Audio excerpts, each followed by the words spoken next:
सत्संग क्या है? जिन भोगों से हमारा अंतःकरण मलिन हुआ, दुष्ट विचार हमारे हृदय में आते थे, उससे हमारा अंतःकरण मलिन हुआ। सत्संग की पहचान है कि तुम्हारा मलिन करने वाला अंतःकरण के जो भोग हैं और जो दुष्ट विचार हैं उनका नाश हो जाए तो आपका सत्संग हुआ, नहीं तो बतसंग है।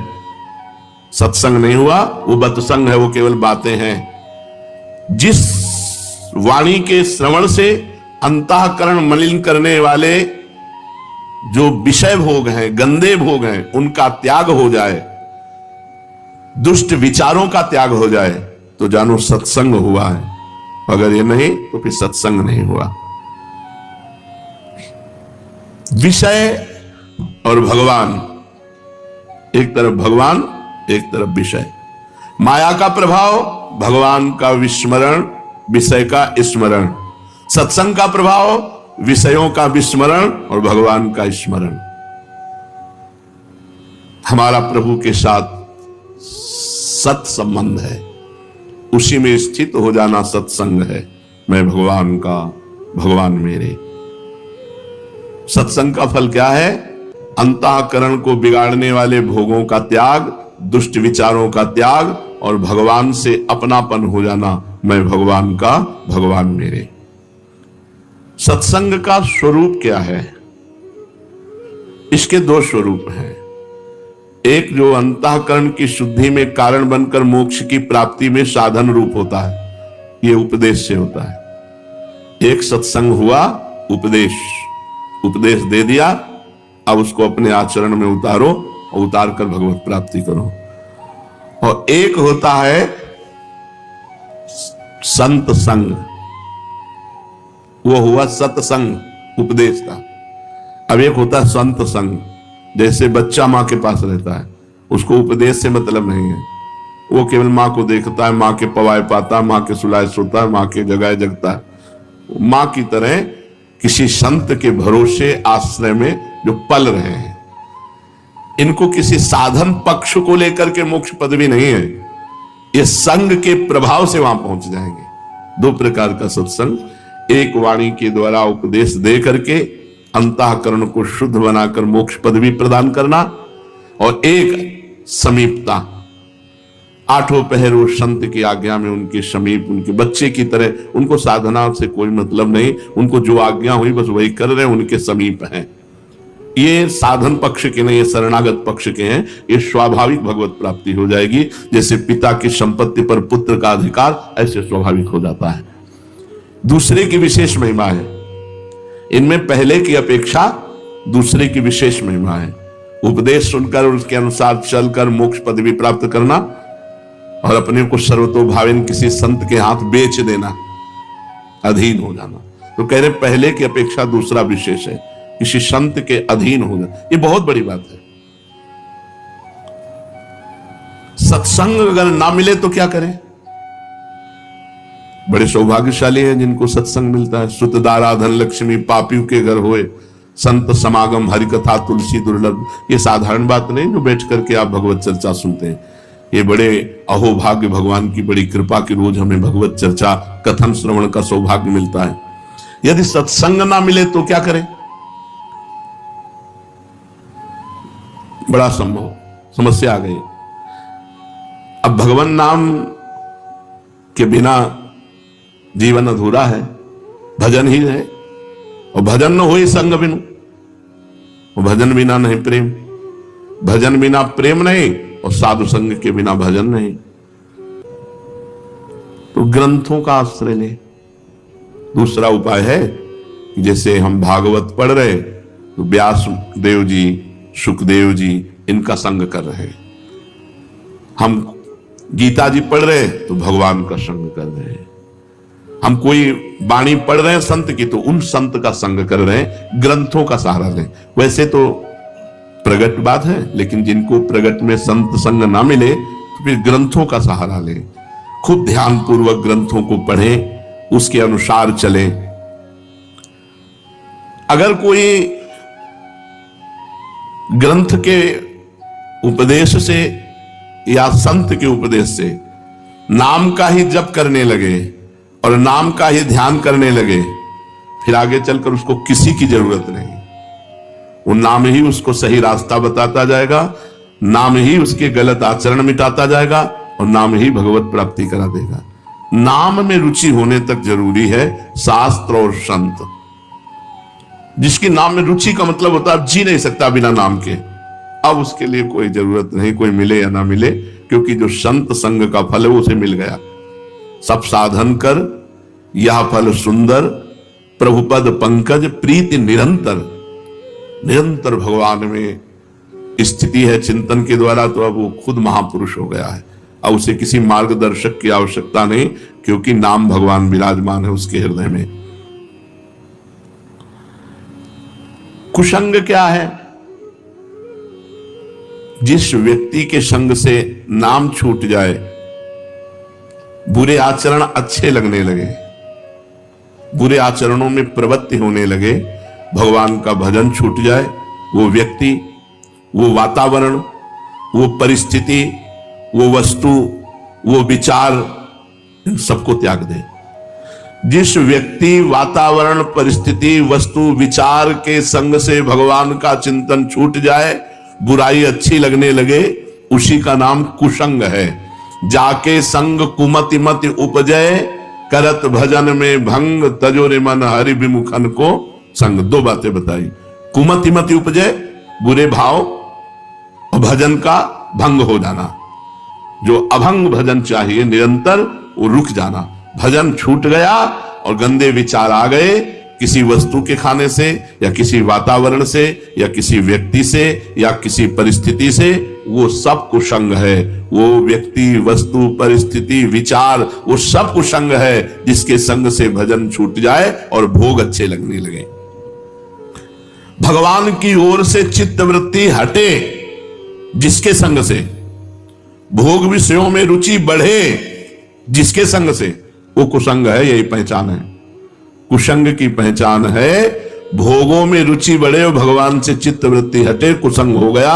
चाहे वो वस्तु का हो, चाहे व्यक्ति का हो, चाहे पदार्थ का हो, चाहे परिस्थिति का हो। बहुत सावधान रहना। हमें वो खाना नहीं, वहां जाना नहीं, वो देखना नहीं, उससे बोलना नहीं, उससे संबंध नहीं रखना जिससे भजन छूट जाए। जाके प्रिय न राम भय देहि, तजिए ताहि कोटि बैरीशम जद्यप परम स्नेही। चाहे वो हमारा कितना प्रिय रिश्तेदार क्यों न हो। तो कुसंग का प्रभाव क्या है? मनुष्य को उन्नति के मार्ग से पतन के मार्ग में पहुंचा देना।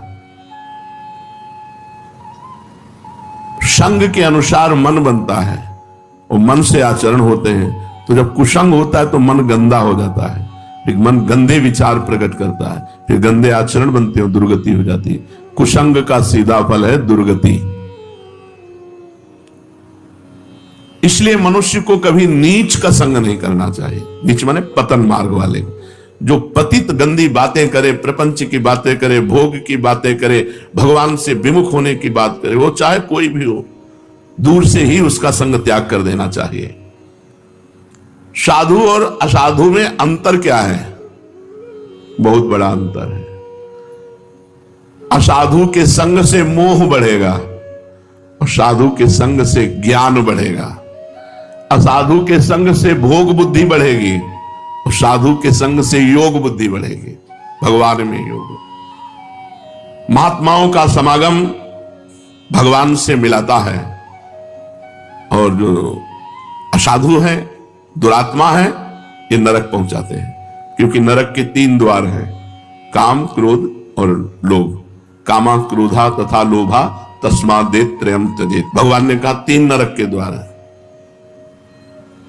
अगर इनमें से काम, क्रोध, लोभ कोई एक भी है तो हमें नरक पहुंचा देगा।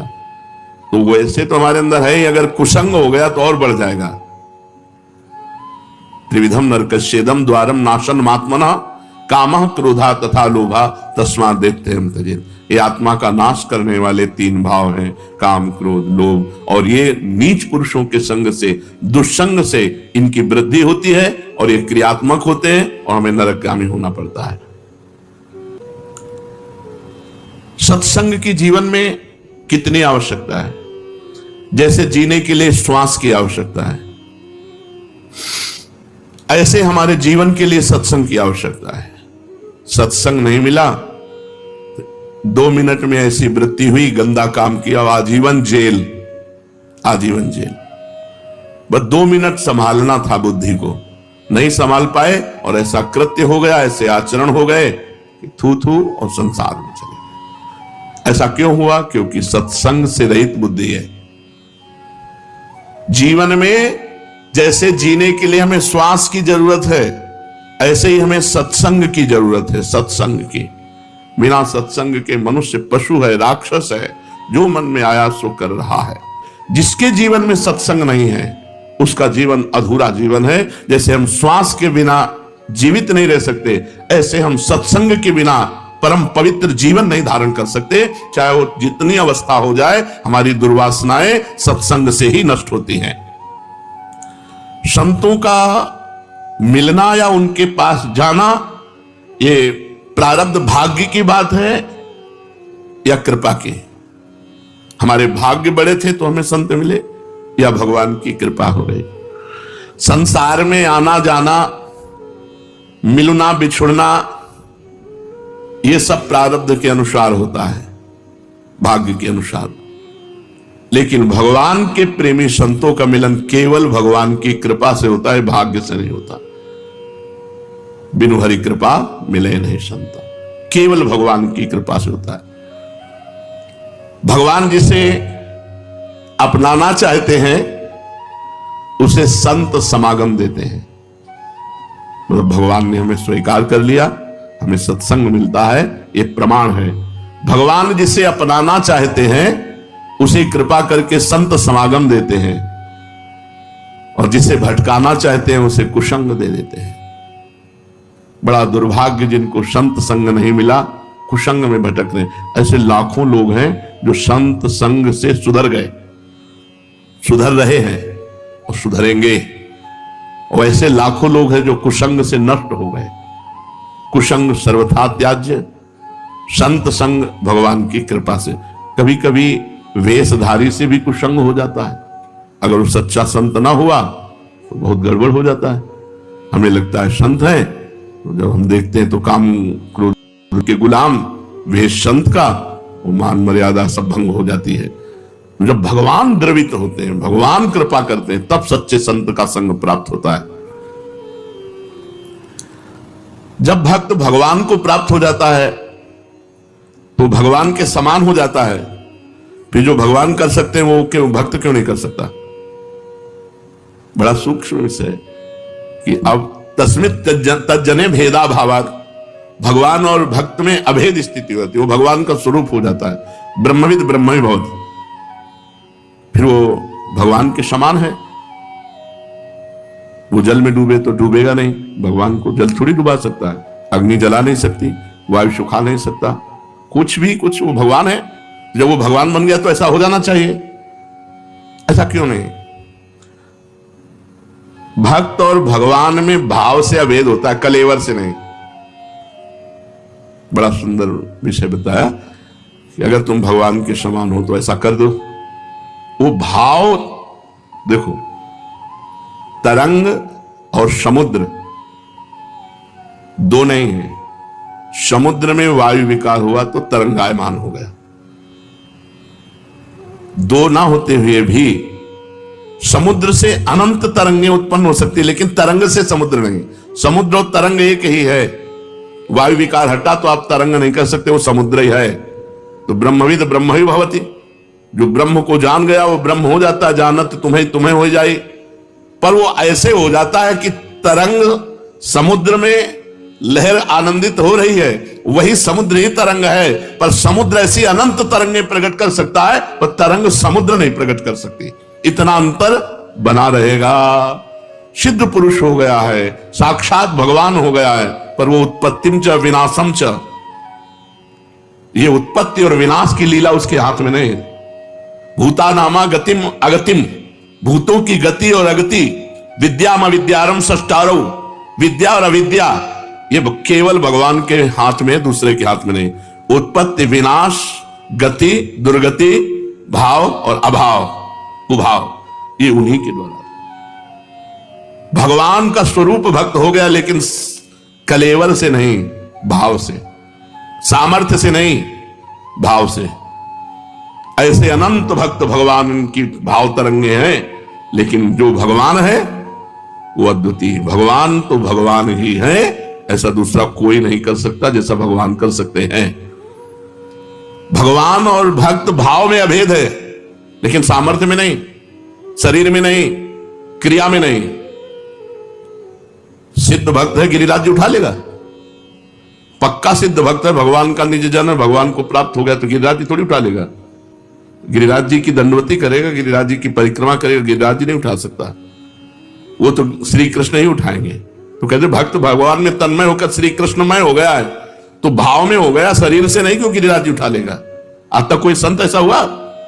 भगवान या भगवान के अवतार, जैसे पुलस्त जी हैं, ये भगवान के अवतार हैं। कोई साधक है क्या कि साधना करके? अगस्त जी हैं, समुद्र पी गए, ये भगवान ही अगस्त बने हुए हैं। जैसे सनक, सनंदन, सनातन, सनत कुमार, कश्यप, मरीच, अदिति, ये सब भगवत स्वरूप, भगवान ने अपने आप को विस्तार किया। वो सामर्थ्य 5 लीटर पानी तुरंत पी के नहीं पचा सकते, समुद्र पचा गए भाई।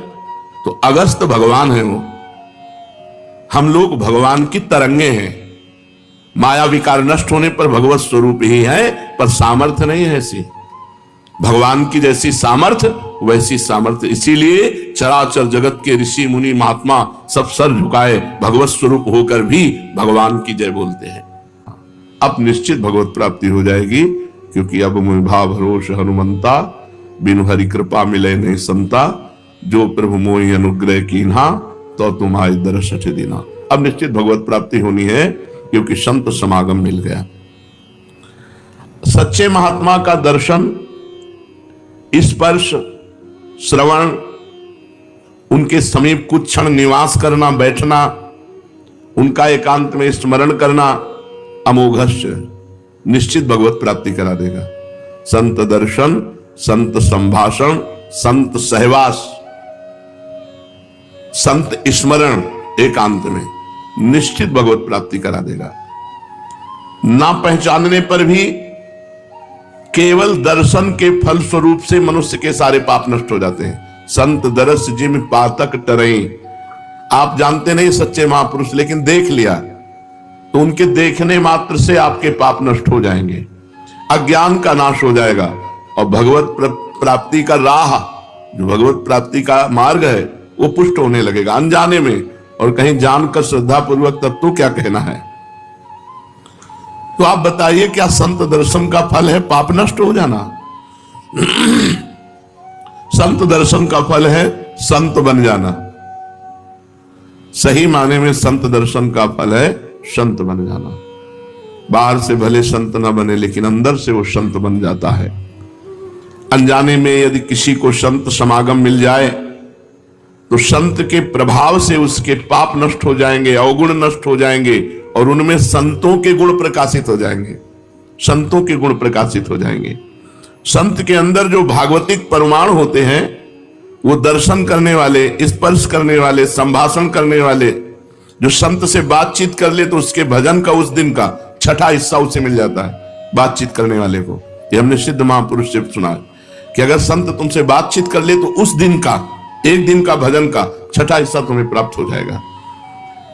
तो संत के अंदर जो भागवतिक परमाणु होते हैं, वो उस काम करते हैं। उस सामने वाले को देखा, बातचीत की, स्पर्श किया, या पास बैठा, या प्रसाद कुछ, उससे उसके अंदर के परमाणु बदल जाते हैं, और वो आगे चलकर संत ही बन जाएगा। भेष भले न रखे, उसकी स्थिति साधुतामयी होगी, उसका स्वभाव संतमय होगा। लोग कहते हैं कि संतों की चरण धूल सिर पर लगाओ, ये क्या है? इसका क्या महात्मा है? संत की चरण धूल सिर चढ़ाने की तो बात रही दूर, यदि उनके चरणों का चिंतन कर लो तो तुम्हारा कल्याण हो जाएगा। फिर उनके चरणों की स्पर्श की हुई यदि धूल माथे पे चढ़ गई तो तुम्हारा प्रारब्ध बदल जाएगा, भाग्य बदल जाएगा, अंतःकरण शुद्ध हो जाएगा, और निश्चित तुम भगवत प्राप्ति के अधिकारी बन जाओगे, यदि संत चरण धूल सर पर धारण करोगे। किसी भी वस्तु से, व्यक्ति से, स्थान से जब ममता होती है तो अज्ञान इतना बढ़ जाता है कि भगवान हैं भी कि नहीं ऐसा संशय होने लगता है। ये महापुरुषों के वचन हैं। जब भगवान कृपा करते हैं और सब जगह से ठोकर लगती है और ममता भगवान के चरणों में हो जाती है, तब उसको जो ज्ञान, जो आनंद प्राप्त होता है वो कहीं नहीं है।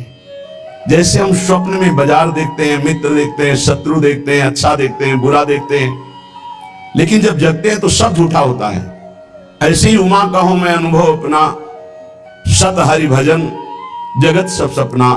जब भगवान कृपा करते हैं तो स्वप्न टूट जाता है जगत का, जो हम ये माने हुए हैं ये मेरे, ये अपने, ये मुझे बहुत प्यार करते हैं, झूठा स्वप्न टूट जाता है। भगवान उसी को मिलते हैं जो अपने आप को, अपनी मानी हुई मान्यता के सहित अपना अस्तित्व भगवान के हाथ दे देता है।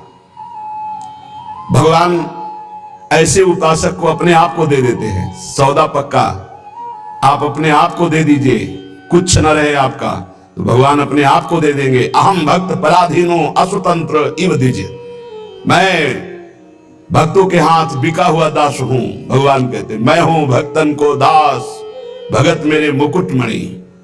पग चापूं और सेज बिछाऊं, नौकर बनूं हजाम, हाकू बैल बनूं गढ़वारो, बिना तनख्वाह रथवान, यही तो मेरे मन में ठड़ी, भगत मेरे मुकुट मणि। अपनो परण विशाल, भगत को पूरो परण निभाऊं, जाचक जाचू कहे तो बेचे से बिक जाऊं, जैसे पतिव्रता नारी घणी, भगत मेरे मुकुट मणि। मैं भक्तन को दास, भगत मेरे मुकुट मणि। यदि भक्त अपना सर्वस्व समर्पित कर देता है तो भगवान भी भक्त के हाथ में बिक जाते हैं। ये सौदा महंगा नहीं, बड़ा सस्ता है, क्योंकि आप अपना जीवन तो भोगों में ही बेच दिए जो नाशवान है। एक बार ये सौदा करके देखो, बहुत महंगा है, बहुत सस्ते में मिल रहा है। प्राण दिए ये प्रेम न पइए, ऐसो महंगो आए सखीरी। बड़ा महंगा है, अगर प्राण देने से मिल रहा है तो दौड़ के ले लो, कहीं दूसरा ना ले ले। हमारा जीवन सार्थक हो जाएगा यदि हम अपने आप को श्री भगवान के हवाले कर दें। मन वचन कर्म से अब मैं आपका हूं। दुख दो या सुख दो, दुर्गति हो या सदगति हो, अब केवल आप ही मेरी गति हो। बहुत बड़ी उत्तम बात है। भगवान के लिए अपना सर्वस्व समर्पित कर दो, अभी बेपरवाह हो जाओगे। ये जो चिंता है, जो शोक है, जो नाना प्रकार की परेशानियां हैं, ये अहंकार कारण है। अहंकार। भगवत प्राप्ति कुछ कठिन नहीं है, बिल्कुल कठिन नहीं है, किसी साधन की जरूरत नहीं है। साधन केवल असाधन त्यागने के लिए, असाधन त्याग दो, अभी भगवत स्वरूप प्रकाशित हो जाए। क्योंकि वो है, जो है उसको किसी साधना से पैदा नहीं किया जाता, वो है।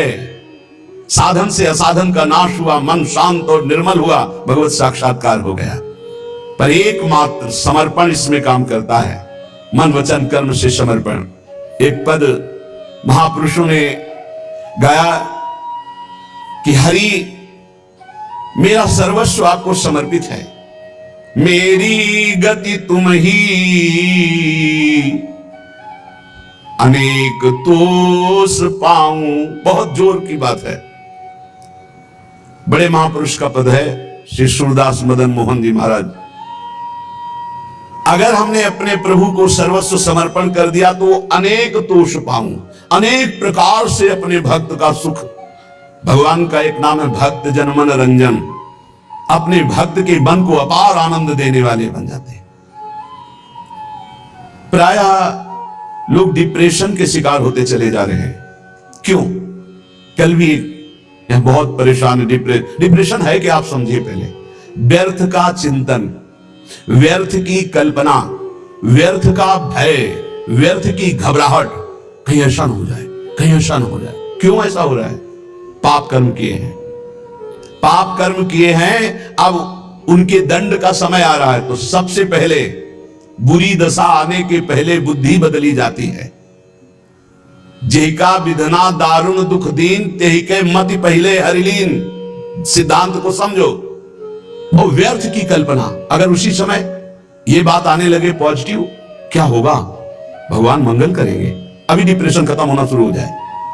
पहली बात, पाप नष्ट हुए बिना तुम्हारा मन निश्चिंत, निशुक, निर्भय नहीं होगा।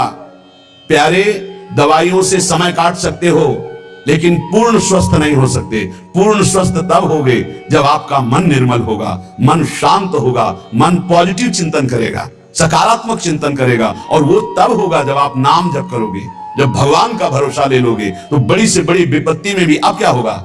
वही होगा जो प्यारे ने मंगल रचा है। अब वही होगा जो आनंदमय होगा।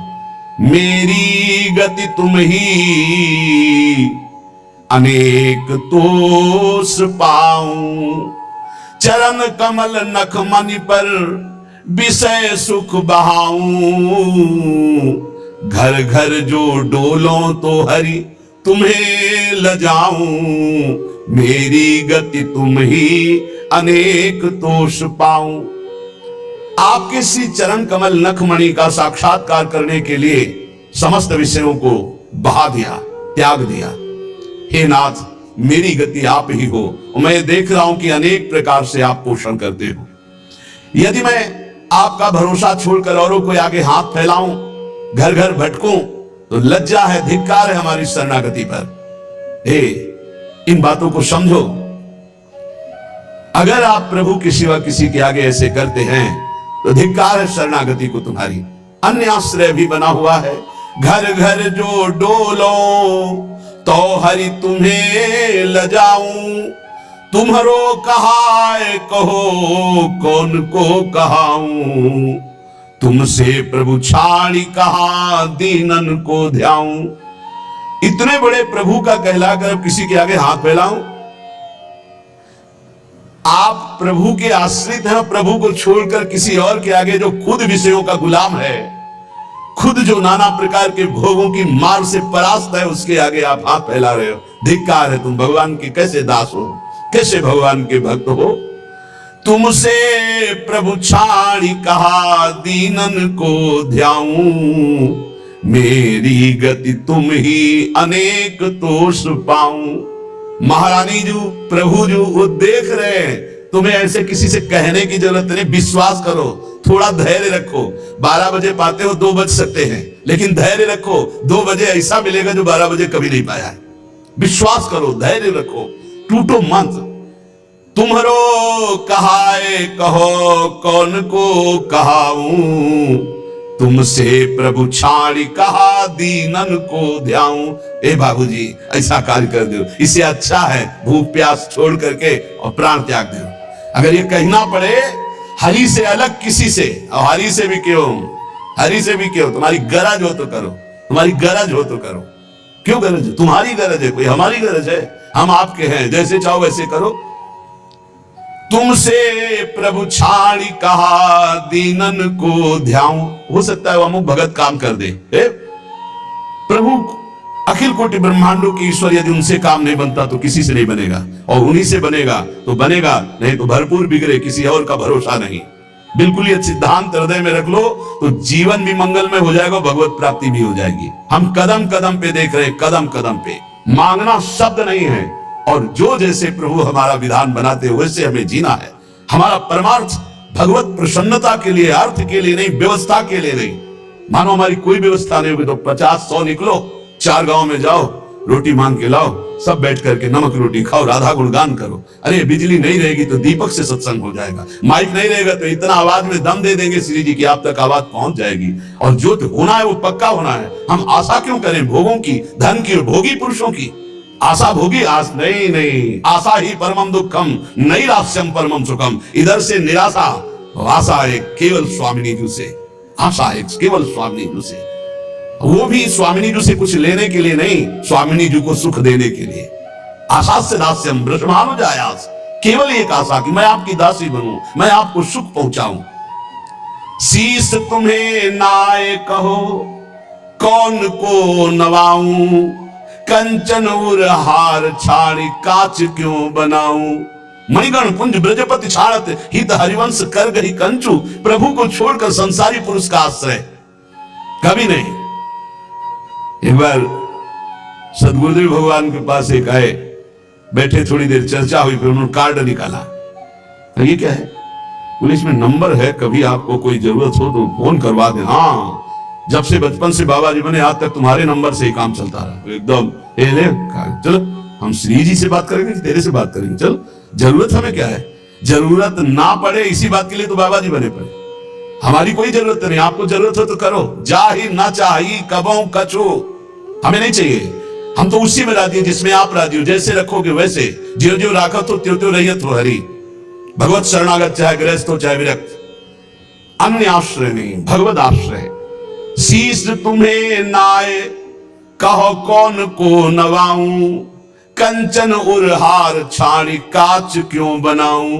अब तो जागृत शयन रहित रूप पर मणि कंचन जो पाची। प्रियालाल मणि कंचन में जैसे नीलमणि में कंचन, ऐसे हमारी माला की तरह युगल सरकार हृदय में पड़े। अब ये संसारिक राग कांच थोड़ी पहनेंगे। शोभा सब हानि करूं जगत को हंसाऊं, हाथी ते उतरी कहा गदहा चढ़ाऊं। अरे भाई, अब हंसी नहीं करवाएंगे कि देखो भगवान के दास है। हाथ केतिक आयु केतिक जीवन का है विनाशत का हटकत। भगवत दास कहला करके दांते निपोर करके किसी से पैसा मांगना, इससे अच्छा है अन्न जल त्याग करके प्राण त्याग कर दो प्रभु के लिए। क्या ये जीवन है? संतों को, भक्तों को, भागवतों को कोई भिखारी न समझे। वो भिखारी नहीं है, वो बादशाह है। और जो भिखारी है वो भगवान के दास नहीं होते। भिक्षा के लिए केवल अन्न के टुकड़े की आज्ञा की है आचार्यों ने। भिक्षान्नम औषधम, भूख लगे वो मांग खाऊंगो गिनो न सांझ सवेरो।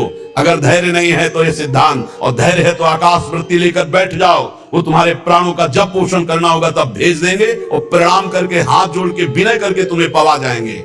उनके भरोसे तो होके देखो। कह रहे शोभा सब हानि करूं जगत को हंसाऊं, हाथी ते उतरी कहा गधा चढ़ी धाऊं। मेरी गति तुम ही अनेक तोष पाऊं। भगवान का दास के ये शोभा धारण किए हुए, जिसने अनंत ब्रह्मांडों का सृजन पलक झपकते कर दिया, हम उसके दास हैं। भूखे रहेंगे तो भी उसके दास है, सके रहेंगे तो भी उसके दास है, महलों में राखे चाहे झोपड़ी में बास दे उसी के दास है।